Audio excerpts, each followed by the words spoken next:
e do Espírito Santo. Cada período da história da Igreja é coroado por algum santo, alguns santos que mais se destacaram naquele período.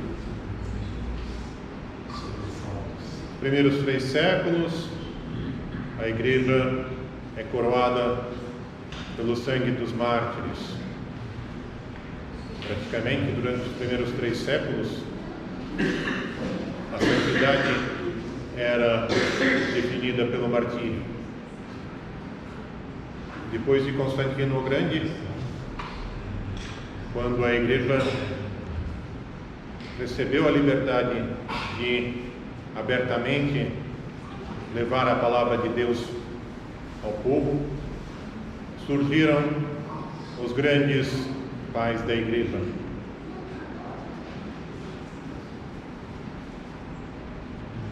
Mais para frente tivemos o grande período dos esforços monásticos nos desertos, no Monte Athos. E novamente, em anos mais recentes, no início do século XX, tivemos uma inumerável quantidade de mártires pela fé. Mas, mesmo assim, o século XX foi coroado também por 4 grandes arcebispos metropolitas, bispos no caso, Antônio, Anastácio, Filareto e Vitali, que foram as pedras fundamentais da Igreja da diáspora, a Igreja Ortodoxa Russa da diáspora. Cada um deles foi glorificado por Deus de uma maneira diferente. Santo Antônio, grande metropolita ainda, muito respeitado na época da Rússia, antes do comunismo, era um dos candidatos a ser o novo patriarca da Igreja Russa. Mas para ele caiu a sorte de ser praticamente o fundador da Igreja Ortodoxa Russa na diáspora, que haveria de guardar, haveria de glorificar a verdadeira ortodoxia para o povo russo na diáspora, em todos os cantos da sua diáspora. Santo Anastácio, próximo de uma das grandes mártires do século XX, a Grande Duquesa Elizabeth, governou a Igreja durante um período difícil, turbulento da Segunda Guerra Mundial. Um grande jejuador. Segundo testemunhas, nos últimos anos da vida dele, ele praticamente somente se alimentava de prósperas e água benta. Já em vida parecia como se fosse uma relíquia. São Filareto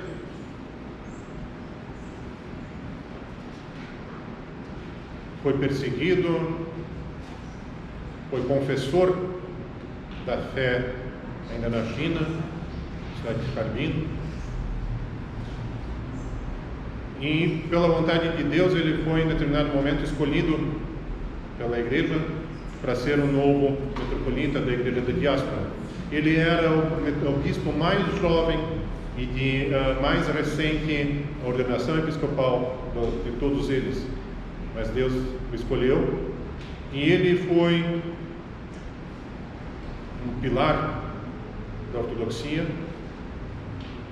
no momento em que o mundo estava sendo açoitado pelas ondas violentas do aparecimento da mais terrível das heresias dos tempos modernos, que é o ecumenismo.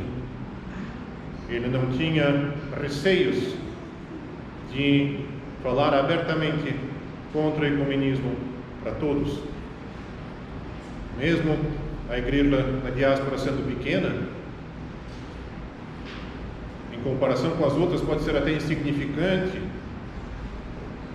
São Filareto não temia em escrever cartas abertas aos patriarcas do Oriente, pedindo que eles fossem cuidadosos e não aceitassem o ecumenismo. E, finalmente, São Vitalij, que foi contemporâneo nosso, apareceu no início do século XXI, pai para muitos ortodoxos que precisavam de alguma maneira fugir do comunismo já no final da Segunda Guerra Mundial. Ele salvou a vida de muitas pessoas na Europa, ajudando-as a chegar em portos seguros, onde eles pudessem começar uma vida nova.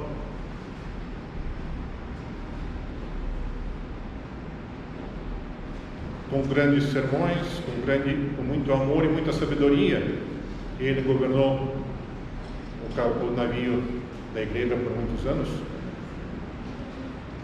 E no final da vida dele teve também a possibilidade de ser um confessor da fé.